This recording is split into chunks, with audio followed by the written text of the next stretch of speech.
1990లో వచ్చిన శివ సినిమా ఎంతటి biggest block buster విజయాన్ని సొంతం చేసుకుందో ప్రత్యేకంగా చెప్పనక్కర్లేదు. ఈ మధ్యకాలంలో రీ రిలీజ్లు కామన్ అయ్యాయి, కానీ శివ సినిమాను అంతకు మించి అన్నట్లుగా రీ రిలీజ్ కి ప్లాన్ చేస్తున్నారు. అన్నపూర్ణ స్టూడియోస్ బ్యానర్ లో రూపొందిన ఈ సినిమా నాగార్జున అమలకు అత్యంత కీలకం. అందుకే ఈ సినిమా రీ రిలీజ్ ప్రమోషన్ లో ఇద్దరు పాల్గొంటున్నారు. మీడియా సమావేశంలో ఒక జర్నలిస్ట్ శివ సినిమా రిలీజ్ అయిన తర్వాత ఏఎన్ఆర్ గారి ఫస్ట్ రియాక్షన్ ఏంటి అంటూ నాగార్జునను ప్రశ్నించిన సమయంలో నాగ్ స్పందిస్తూ, శివ సినిమా విడుదలైన 2 రోజుల తర్వాత నేను నాన్న కారులో వెళ్తున్నాం.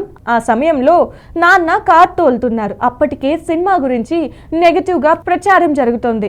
కామెడీ లేదు, ఆడవారు సినిమాకి రారు, ఇలాంటి సినిమాను చూస్తారా అని చాలా మంది అంటున్నారు. ఆ సమయంలో నాన్నగారు తప్పకుండా ఈ సినిమా ఎక్కడికో వెళ్తుంది, ఇది ఎంత దూరం నిన్ను తీసుకువెళ్తుందో ఇప్పుడే చెప్పడం కష్టమన్నారు. ఆ సమయంలోనే నాన్నగారు శివ సినిమా సక్సెస్ చాలా భారీ రేంజ్ లో ఉంటుందని ఊహించారు.